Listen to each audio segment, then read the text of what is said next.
our focus is going to be on you, John, and you, Jim Love, two storytellers who have been sharing their stories separately. This is their first time together where they're going to share a little bit about their own experience as well as how they have used writing as a tool for healing, each of them in some different ways. And so we would love to hear from you, Jim and John.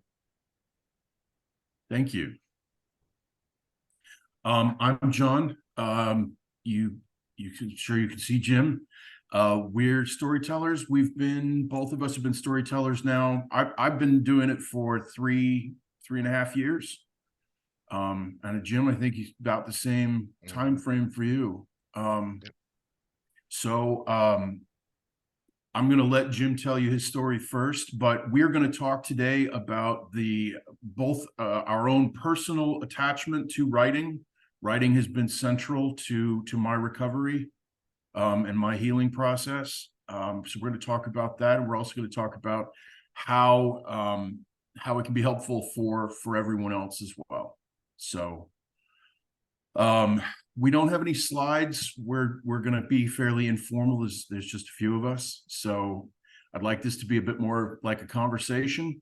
So if you have any questions, thoughts, concerns, please feel free to throw those in. So Jim, do you want to start by telling your story? Well, I will give a brief version of it. I'm 7 years out now from a suicide attempt. It took a long time for me to get a proper diagnosis. I've been diagnosed with a form of bipolar that doesn't quite meet the 1 or 2 criteria. Host of other diagnoses, from generalized anxiety disorder to panic disorder, a touch of agoraphobia, which is a wonderful thing for those of us who can get on Zoom. And one of the things that has been important for me in a lot of different ways, because of some of the treatment, some of the medications I've taken, I lost a lot of my ability with words. Was an avid reader my entire life, like the 2-3 novels a week kind of reader. Now I manage to read about 1 novel a year. One of the things that has helped me with it is being able to write some, and the form that worked for me the most was doing some poetry types of things, because of my lack of focus, my lack of concentration, that I could work in small segments. I'm going to go ahead and read a piece here that's get my Face ID to work with this on. That's a little bit about my story and writing in a weird sort of way, and it's called Astrology. Albert King said, "I was born under a bad sign. It's true for me too. Yet over me the cosmos hold no sway. I'm not a horned beast roaming across the land, or a scuttling sea creature in search of a new home. I do not shake my majestic mane while roaring through flesh-rendering teeth. No, the stars shed no light on what I am. It's impossible to live a life guided by the stars when one is unable to lift their gaze from the dirt. My sign belongs not to the night sky, but is inked upon my soul. A simpler sign, more mathematical, more logical, more empirical. Yet, am I the punchline? My core self walks into the bar and, "Hey man, what's your sign?" My sign? Less than. Lacking. Not enough. Less than. My life defined by lines pointed in the wrong direction. all the things that entered the canal of my being, all the things that vibrated the membrane of my childhood. I believed no lever of Archimedean scale could, no fulcrum properly placed, could rotate the sign. But I was wrong. Community the rod, acceptance the stone, hope the force. On those good days, the symbol is freed. On those good days, I hear the truth as the lies fall away. On those good days, my sign realigns. On those good days, I am equal.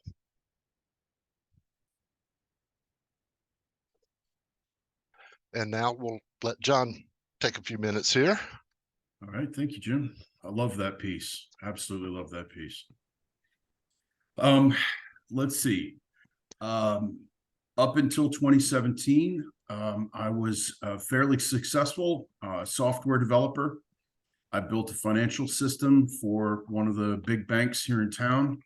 I was a vice president. I had 2 patents, and then it all came to a screeching halt as I had a series of breakdowns, 2016, 2017, that ultimately led to my doctors saying, "You're done. You're not going back to work."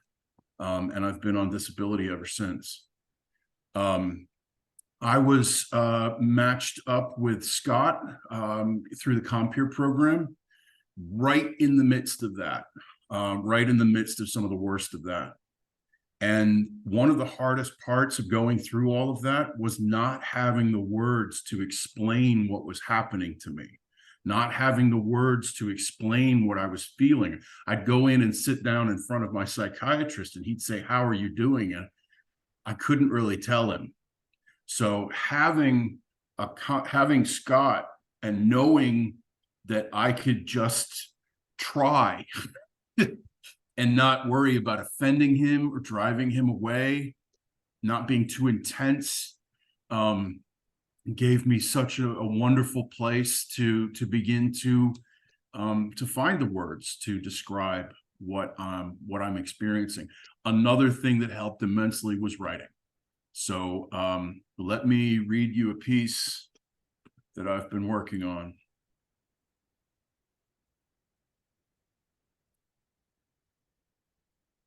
That's not it. That's a different piece. Okay, here we go. Turning the corner on a familiar street, I encountered myself when I was just a boy, walking headlong into the storm. And I wanted to shout some warning, share some wisdom that would spare him from the wind that batters with words. But I never did learn how to dodge a lightning bolt. And this charred heart doesn't hold any answers. I only survived the ordeal. I never mastered it. So I watched him go alone and unprepared into the rain. As I stood silently, twisting tragedy into verses he'll write someday.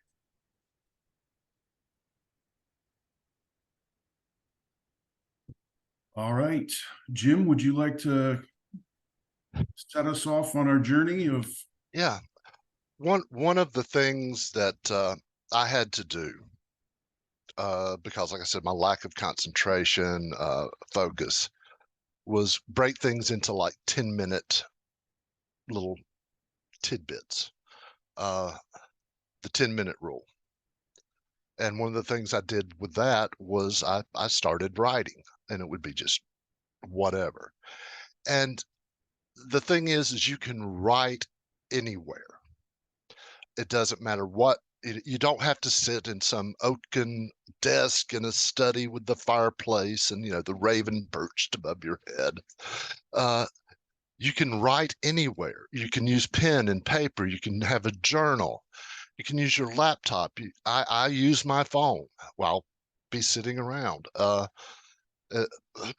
One of my favorites that John put on the list was a clay tablet. Chisel it out somewhere. That may take more than 10 minutes, but it'll work. You can paint it on the wall. You can make a painting of your words. Another thing you can do is record. voice memos. I will be driving down the road and I'll hit record and just start ideas. My writing style is one where I do idea drafts. I've probably got like 60 ideas at any given time for something to write that I may never write anything about it.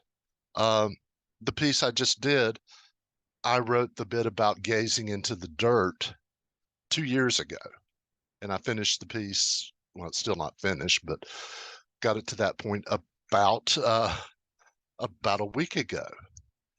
And the benefits for me of writing, and I because of the way my brain operates, one of the big benefits is it slows things down.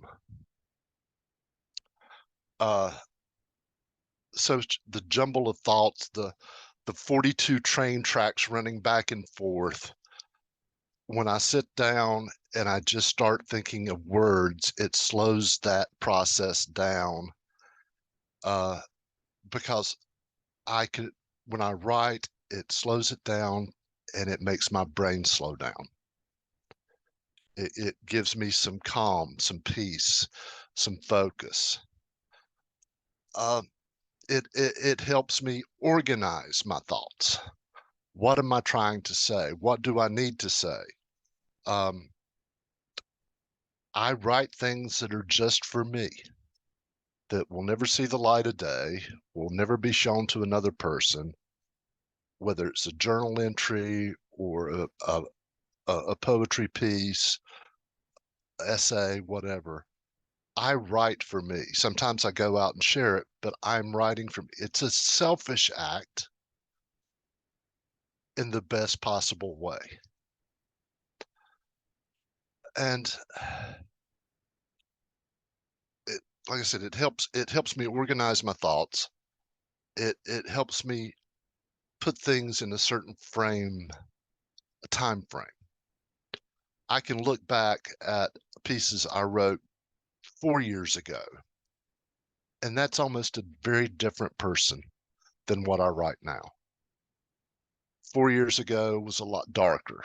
There's more hope. Even that piece there ends with hope that I read earlier. Those thoughts are still there, but it helps me find that hope. And it is a wonderful way to take the crap of the day, all of the stuff that is rattling around in your head that you just need to get out and get that stress out.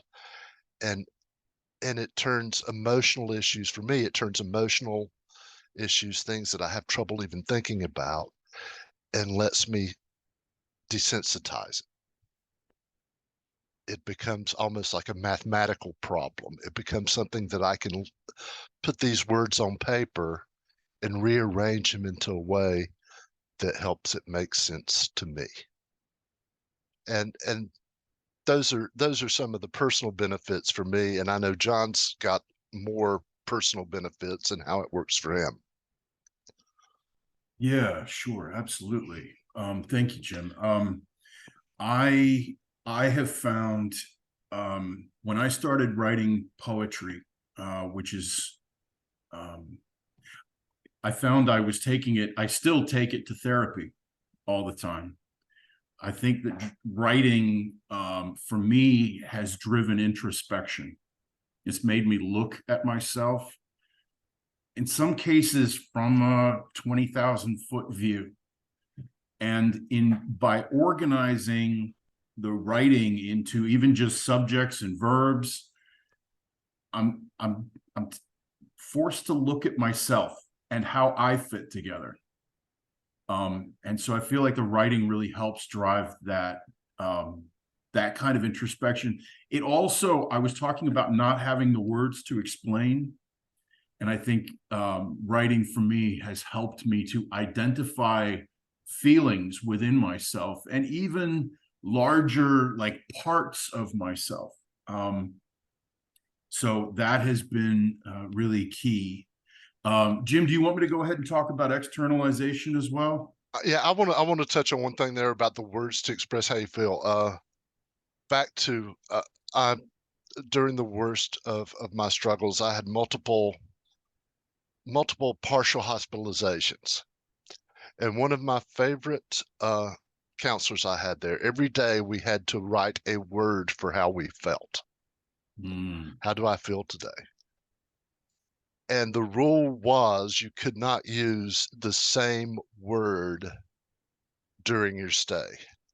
I was in there for 6 weeks, folks. You know mm. how coming up for 30 different words on how you feel really crappy? That was a fun challenge by the end of it. But it also it gives you the words. It helps you make the things where instead of saying, "Oh, I'm fine, I'm okay," eh, it's like I'm scared, I'm anxious, I'm unsure. It helps you find those words to better define those feelings that you have. Yeah, and go ahead and talk about the desensitization. I can't even say the word. You got it. Okay. Yeah. I'm Reboot. talking about introspection. I'm talking about Introspection. looking at ourselves. But for those of us, I have bipolar as well, and also my psychiatrist says that I have bipolar type X. That it doesn't fit in with the other ones. So, having chronic mental illness, having a mood disorder, I have to be able to identify sometimes feelings that aren't mine, feelings that are too strong in the wrong direction. And part of that process through therapy was externalizing those feelings. Before that happened, when back in the day, when I felt bad, I thought it was because I had done something wrong. I had not done the right things. I wasn't eating properly. I wasn't sleeping properly. I was making poor decisions in my career. I wasn't, my relationships weren't where they were supposed to be. And never, oh my goodness, I have bipolar and sometimes my mood crashes for no reason.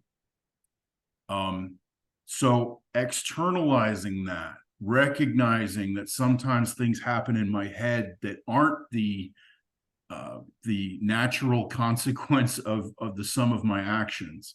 Writing helped me to put those parts of myself out on paper so that I could see them and kind of deal with them without them being right in the middle of everything, if that makes sense. Yeah, I think as we're getting close here on time a little bit, but I think putting our thoughts on paper, as John says, gives us that 20,000-foot view. One of the things that writing helped with me is I wrote down my feelings and the way my brain was thinking and all. It helped me, as John was pointing out, define the illness a little bit too.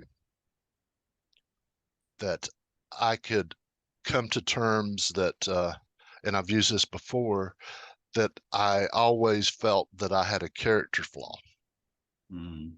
that there was something wrong with me. But through writing, it helped me identify those aspects of the illness and the thought processes the illness caused. And that made it easier to accept that I got something I can treat. I got something I can use therapy. I can use medication. I can do things to feel better. And one of the things I do to feel better is to write. And it's such a wonderful thing to be able to take those thoughts and give them away. And that's one of the things I found most powerful for me. Yeah. Um, I have two items I want to touch on before we close. First, just one last thing. For me, writing when I'm upset, when I'm feeling like something's happening and it's never happened before, which happens to me all the time, I go to my poetry notebook and I start flipping through it, and I will every time find a poem that's at least close to what I'm experiencing and what I'm feeling. And the power of that, recognizing I've been here before, I survived this before, I overcame this before, and here's the proof. Here's me having written about it. That's one thing I want to toss out there. The other one is I want to reinforce what Jim kind of started with. There is no wrong way to write. Grab a pen, write on a napkin, and then burn it. Write right on a bathroom wall if you have to. Tap it out on your phone. And what you're writing also is yours. If you want to write a few words, write a few words. If you want to write a book, write a book. Both Jim and I found our love in poetry. I love poetry because there's no rules. The only rule in poetry is there's no rules. So it is very appealing to me. Well, there are rules, but that's only for the people that have the little patches on their sleeves and stuff. But they have rules. You're they right. have rules. They have rules. Yeah. But I open it up for any questions or discussion. Anybody have anything? I have a question. So, in regards to your guys' older pieces, I know, John, you mentioned that going back and reflecting on some of your poetry pieces allows you to realize that, like, you've been there before and you can get past that. Mhm. But is it difficult sometimes for you guys to read moments that you have surpassed and have grown from?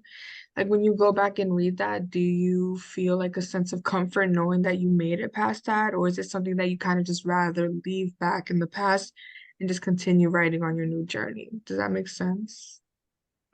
Yeah. Do you mind, Jim, if I take that? No, go ahead.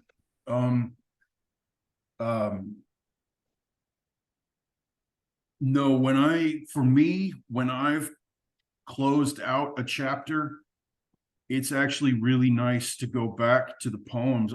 My experience is to go back and say, that one had me pinned down and I couldn't figure it out, but I did, and I got through it. And the reminder, that poem becomes a reminder that it's what I think about instead of thinking about the problem. Sometimes I'll have this strong feeling and I can say, oh, it's like that poem that I wrote a couple months ago.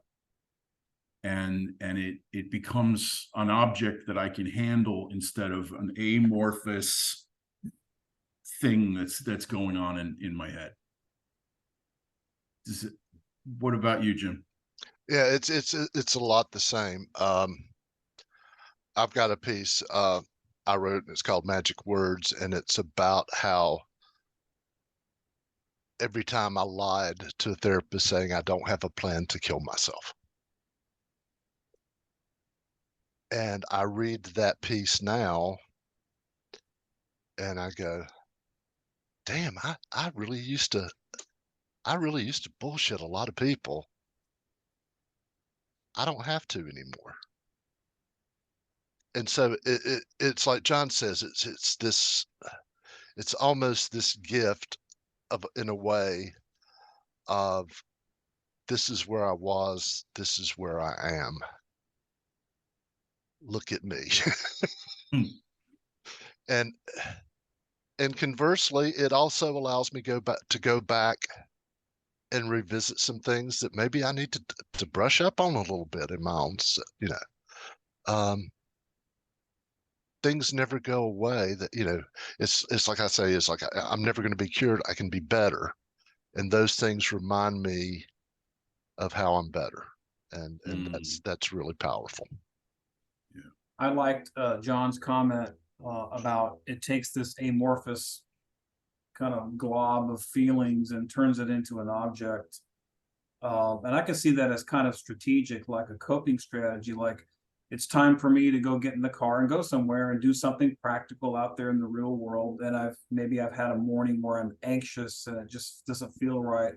And I can see from hearing you guys talk today that sitting down and spending even 15 minutes writing could be a strategic transition from, I'm in this state of mind, but it's time to get out there and do some practical stuff with the real world, like it or not, deal with people, run errands, whatever. And I want to make a transition to that state of mind. And I can see where writing removes it from being that amorphous blob to something I write down and then I set aside, and then I go to the next thing. So that's really helpful, John. Thank you so much. Absolutely. I have trouble when my mood is very low, looking at myself in the mirror. And for many, many years, as I'm standing there and I realize that I won't make eye contact, you know, this terrible question, why not? Why not? Why won't you do this? Why won't you do this? And I finally sat down and wrote a poem about it like last month. And now my experience this past month has been, I go in and that happens. It still happens. But I think to myself, oh yeah, it's like this really cool poem I wrote. And it's like this cool poem that I wrote that I took and I read to other people. And they said, wow, I struggle with that too. So now instead of thinking, oh, this is a terrible problem, why is it happening to me? When that phenomenon happens, I can say, that's like that piece I wrote, and I'm proud of that piece. And other people feel this way too. And that's all facilitated by my writing it down. I know we've only got 1 minute left. I'd love for y'all to close sharing about community, how you found community also through writing. I will be sending a survey after this. I hope you'll look for that email and complete that and give us some feedback. Take it away, guys. I'll start. I met John through MHA Storytellers on a Zoom meeting. And he did a piece of poetry, and I'd been dabbling some stuff, and I sent a piece to him via email, which I think was the magic words piece, which had him contemplating calling 911 to have me checked on, in the best possible way. It's like we had a long conversation. From that conversation, that sharing of words that we had written, John and I have been very close friends. John introduced me to the spoken word community in the Charlotte area. I don't consider myself a poet. I write poetry, but I don't consider myself a poet like I consider John and some of our friends. But in that community, I found, by sharing what I had written, I found those things that John was talking about. Those other people were going like, I felt like that too. And when I talked in the poem about finding that community being the lever, that is what I'm talking about, is finding that poetry community that John graciously encouraged me to get involved in. And it made a huge impact on my life. And it's a community now that spreads. I know people from Europe, from South Asia. I know all over the United States. I've communicate with these people all because of just sitting down and writing is what we all have in common. So yeah, John. Yeah, absolutely. To be honest with you, what you've asked is the second half of the notes for our presentation today that we axed because we weren't going to have time. There's a lot to say about it, but I'll say this. It helped me by putting my writing out there. It has helped me to find an amazing group of people who are not just willing to listen, but are willing to share of themselves, and who are not afraid of strong feelings. Too many times in my life, someone said, oh, hey, you want to talk? And I say, yes. And out come all these feelings, and the person is trying to figure out which door they can get out of fastest. When in the spoken word community that I've found, working with the people that I work with, doing good in the world, These are people that are not afraid of the hard stuff. They're not afraid to have the hard conversations or listen to the hard feelings. And it's so profoundly invaluable to me to have those people in my life. And Jim is one of those. I know I can pick up the phone, call Jim, and just let it out. And he's going to know he's not going to be hanging up on me. Yahtzee. Yahtzee. Yep. That's our shorthand for I did it, whatever is something that we both, it's like, go into this long-winded thing, and one of us will just go, yeah, Yahtzee. So we, That kind of like ditto. yeah, it's like, Right. yeah, no, we got Yep. it. Yeah. Yep. I've never played Yahtzee, so sorry, I'm at a loss there. Well, thank you so much. I know we've gone over, and like I said in the chat, we could have given you an hour, and I would have remained riveted.